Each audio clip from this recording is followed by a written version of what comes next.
My name is Lisa Chen, and I am 28 years old. I work as a secretary at a big technology company in the city. This is the story of how one difficult night changed my whole life. It was Friday evening, December 15th. Our company was having its annual Christmas party at a fancy hotel downtown. Everyone was excited. There was music, dancing, and lots of food and drinks. I wore my best black dress and felt happy to celebrate with my colleagues. My boss, Mr. David Harrison, was there too. He was 35 years old, tall, and always very serious at work. Everyone respected him, but he never smiled much. He was the head of our department and worked very hard every day. I had worked for him for 3 years and he was always professional and polite, but we never talked about personal things. That evening something was different. Mr. Harrison looked sad. He stood alone in the corner drinking wine. One glass, then another, then another. I watched him from across the room and felt worried. This was not like him at all. "Lisa, come dance with us," my friend Sarah called to me. But I couldn't stop watching my boss. He was drinking too fast and his face was getting red. Around 9 o'clock, I saw Mr. Harrison walking toward the bathroom. He was moving strangely, like he couldn't walk straight. Some of the younger employees started laughing and pointing at him. "Look at the boss. He can't even walk," one man said loudly. "Take a video. This is so funny," another person said, holding up his phone. My heart felt heavy. This was wrong. Mr. Harrison was always so dignified and strong at work. Now people were laughing at him and trying to record him on their phones.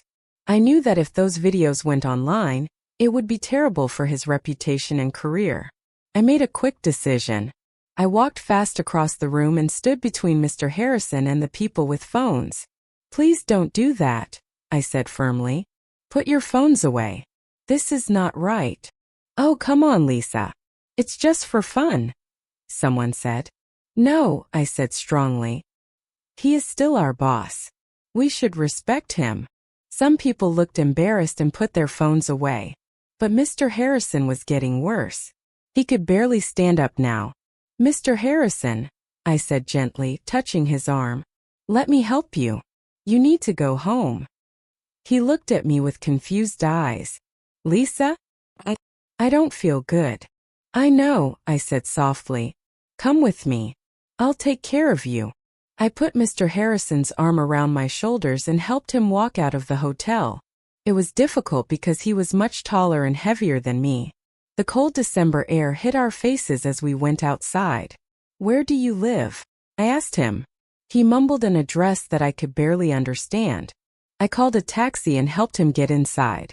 The taxi driver looked at us suspiciously. "Is he okay?" the driver asked. "Yes, he just had too much to drink," I explained. "Please take us to this address."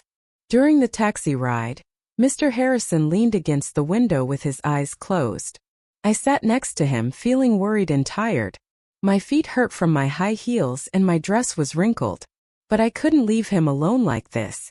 When we arrived at his apartment building, I had another problem. How would I get him upstairs? The building had an elevator, thank goodness, but Mr. Harrison could barely walk now. "Come on, Mr. Harrison," I said, pulling him gently. "We're almost there. Just a few more steps." He mumbled something I couldn't understand. Slowly, very slowly, we made it to the elevator and then to his apartment door. I searched his pockets for his keys, feeling embarrassed but knowing it was necessary. Finally, I found them and opened the door. Inside, his apartment was clean and modern but felt cold and empty. There were no pictures on the walls, no personal things anywhere. It looked like a place where someone lived but didn't really make a home. I helped Mr. Harrison to his bedroom and let him lie down on the bed. He was already half asleep. I took off his shoes and put a blanket over him. Then I went to the kitchen and found a glass of water and some medicine for headaches. I left them on the table next to his bed with a note that said, "Please drink this when you wake up. Lisa." I looked at him sleeping there. His face looked peaceful now but also sad somehow. I wondered why he had been drinking so much. What had made him so unhappy? I couldn't just leave him alone. What if he got sick during the night? What if he needed help? So I decided to stay. I found the sofa in the living room and sat down. I was very tired, but I wanted to make sure he was okay. During the long night, I checked on him several times.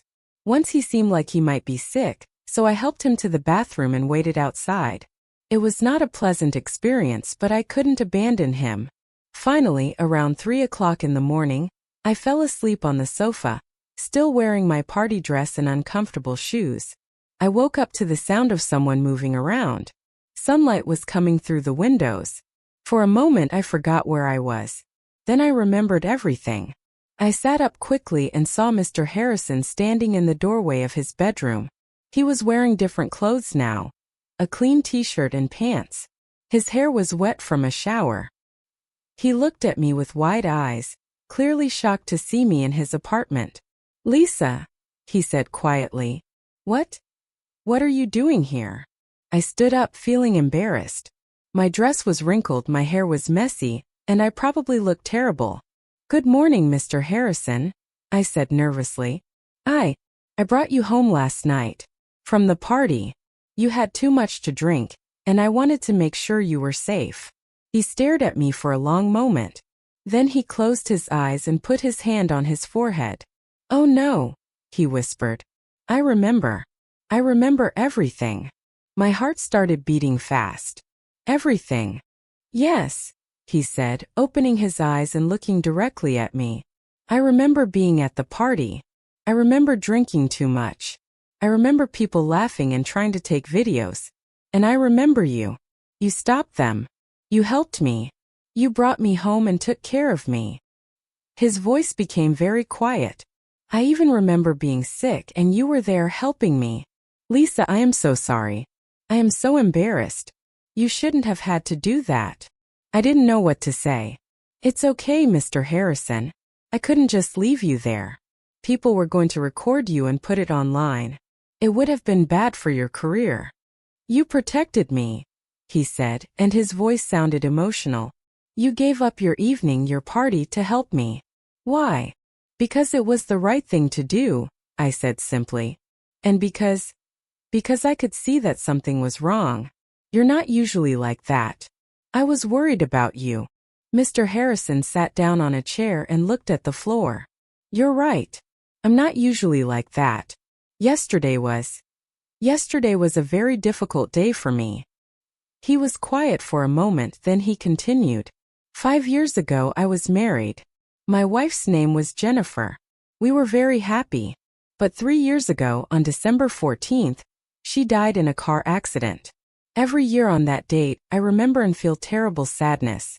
Yesterday was the anniversary of her death. My heart broke for him. "Oh, Mr. Harrison, I'm so sorry. I had no idea. No one at work knows," he said quietly. "I never talk about my personal life. After Jennifer died, I threw myself into my work. I worked harder and harder, trying not to think about her. But every December 14th, the pain comes back. Yesterday, I thought I could just go to the party and pretend everything was fine. But being there, seeing everyone happy and celebrating, I felt so alone. So I started drinking to forget, just for a little while. And then I drank too much." He looked up at me with sad eyes. "I made a fool of myself. But you saved me, Lisa. You saved my reputation, my dignity. If those videos had gone online, everyone would have seen me at my worst moment. My career might have been destroyed. But you stopped it from happening. Thank you. Thank you so much." I felt tears in my eyes. "You don't have to thank me. I'm just glad I could help. It's more than that," he said, standing up. "You showed me kindness when I needed it most. You didn't judge me. You didn't laugh at me like the others did. You cared. And I will never forget that." After that morning, everything changed between us. Mr. Harrison was still my boss, but now there was a new understanding between us. He smiled more at work. He asked me how I was doing, not just about work things but about my life. We started having coffee together sometimes and talking about real things. A few weeks later, he called me into his office. "Lisa, please sit down," he said. "I want to talk to you about something important." I sat down, feeling nervous. Was I in trouble? "You have been working as my secretary for 3 years," he said. But I have been watching your work carefully. You are smart, organized, and good with people. I think you could do much more than just secretarial work. My eyes widened. What do you mean?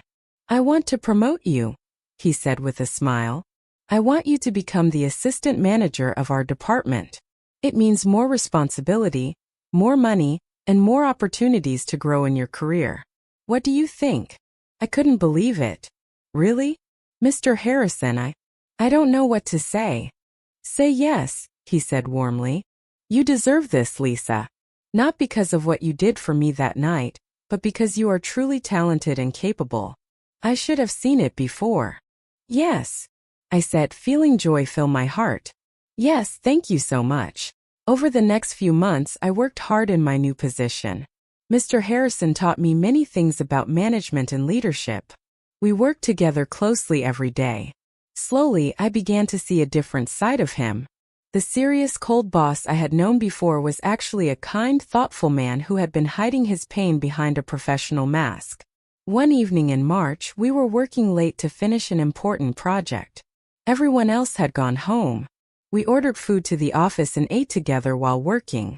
Lisa, he said suddenly, putting down his pen, can I ask you something personal? Of course, I said. Why don't you have a boyfriend? A beautiful, intelligent woman like you should have someone special. I felt my face get hot. I've been focused on my career. And I haven't met the right person yet. He nodded slowly. I understand. After Jennifer died, I thought I would never want to be close to anyone again. The pain of losing her was so terrible. I built walls around my heart to protect myself. I thought if I never let anyone in, I could never be hurt again. And now? I asked quietly. He looked at me with gentle eyes. Now I'm starting to think that maybe those walls are keeping me from living. Jennifer wouldn't have wanted me to be alone and sad forever. She would have wanted me to be happy again, to open my heart again. My heart was beating very fast. I think she would want that too. Lisa, he said softly, that night when you helped me, you did more than just save me from embarrassment. You reminded me that there are still good people in the world, people who care. You made me want to be better, to try again, to live again instead of just existing. I didn't know what to say. The air between us felt different, charged with new feelings. I'm glad, I finally whispered. In April, the company decided to send some employees to a conference in another city for 3 days. Mr. Harrison and I were both going. We would attend meetings and presentations during the day and stay at a hotel at night. On the second evening of the conference, after all the meetings were finished, Mr. Harrison asked if I wanted to have dinner with him. Not a work dinner, he said nervously. Just dinner. As friends. I would like that, I said, feeling butterflies in my stomach. We went to a small, quiet restaurant near the hotel. We talked about many things, our childhoods, our dreams, our favorite books and movies. For the first time, we were not boss and employee. We were just David and Lisa, two people getting to know each other. After dinner, we walked slowly back to the hotel. It was a beautiful spring evening with stars shining in the sky. Lisa, David said, stopping suddenly, I need to tell you something. I've been wanting to say this for a while now, but I was afraid. I didn't want to make things complicated or uncomfortable for you. What is it? I asked, my heart racing. I have feelings for you, he said, looking directly into my eyes. Romantic feelings. I know it's complicated because I'm your boss. I know it might be inappropriate, but I can't keep pretending that I don't feel this way. Ever since that night when you helped me, I've been falling for you. Your kindness, your strength, your intelligence, your beautiful smile. Everything about you makes me happy. I understand if you don't feel the same way. I just needed to be honest with you. I stood there looking at him under the streetlight. This man who had seemed so distant and cold when I first met him was now opening his heart to me. I thought about all the time we had spent together, all the conversations we had shared, all the moments when I had felt something special growing between us. David, I said softly, using his first name for the first time. I have feelings for you too. I think I've had them for a while now, but I was afraid to admit it. You're not just my boss. You're someone I admire and care about deeply." His face broke into the most beautiful smile I had ever seen. "Really? Really?" I said, smiling back at him. He reached out and gently took my hand. "I know we'll have to be careful. We need to be professional at work and make sure this doesn't cause problems with the other employees. But I want to try, Lisa. I want to see where this can go. If you want that too." "I do," I said. "I really do." The next months were wonderful but also challenging. At work, we were completely professional. We didn't show any signs of being a couple. But outside of work, we spent as much time together as we could. We went to movies, cooked dinner together, took long walks in the park, and talked about everything and anything. David slowly opened up more about Jennifer. He showed me pictures and told me stories about their time together. It didn't make me jealous. Instead, it made me love him more because I could see how much he had loved her and how his love had helped him become the good man he was. "I will always love Jennifer," he told me one evening. "She was my first love, and she will always have a special place in my heart. But that doesn't mean I can't love again. My heart is big enough for both memories of her and new love with you." "I understand," I said, squeezing his hand. "And I would never ask you to forget her. She was an important part of your life." In July, David spoke to the Human Resources Department about our relationship. The company had rules about relationships between managers and employees, so I transferred to a different department. I was nervous about the change, but it turned out to be good for my career. I got to work on new projects and learn new skills. Now that we worked in different departments, we didn't have to hide our relationship anymore. Our colleagues were surprised at first, but most of them were happy for us. "I always thought you two would be good together," Sarah told me one day. "You balance each other perfectly." In December, almost exactly 1 year after the Christmas party that changed everything, David and I went to visit Jennifer's grave together. He had gone alone every year before, but this year he wanted me with him. We stood there in the quiet cemetery, and David placed fresh flowers on her grave. "Jennifer," he said softly, "I want you to meet Lisa. She's the woman who saved me. Not just from that embarrassing night, but from the darkness I was living in. She reminded me how to be happy again, how to love again. I hope you would approve. Think you would like her. She's kind and strong, just like you were." Tears ran down my face. David put his arm around me and held me close. "Thank you, Jennifer," I whispered, "for loving him and making him the wonderful man he is. I promised to take care of him." As we walked away from the cemetery, David said, "Every year on this day, I felt like I was trapped in the past, unable to move forward. But today I feel different. I feel grateful for the time I had with Jennifer. Grateful for the lessons I learned from loving and losing her. And grateful for this new chance at happiness with you." "I'm grateful too," I said. "Grateful that I decided to help you that night instead of looking away." "You know what's funny?" David said with a small laugh.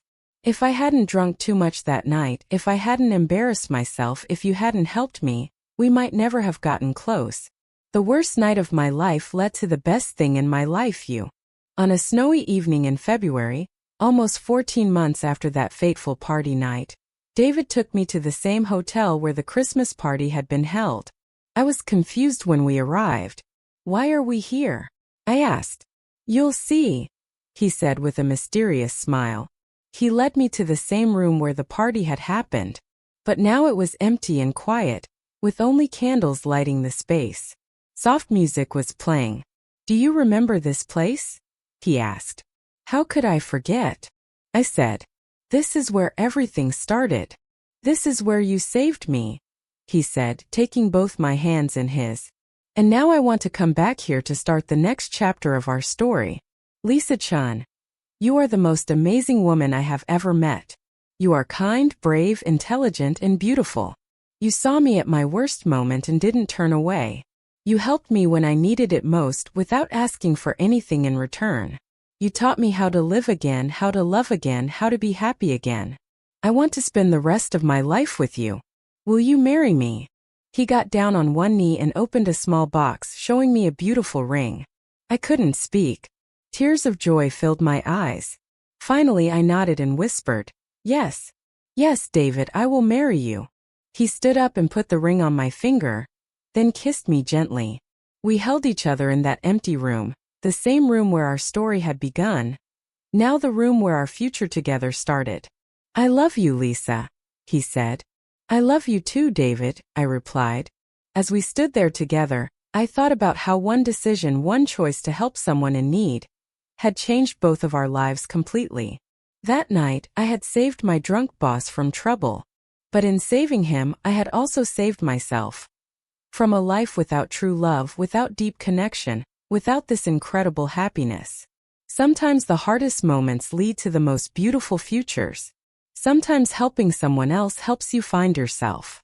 And sometimes the person you save ends up saving you right back. That was the night that changed everything. And I would do it all again in a heartbeat. Now that you've seen the whole story, we would really appreciate it if you rate it from 1 to 10 in the comments. Your thoughts help us improve and make sure we bring you the kind of stories you truly enjoy.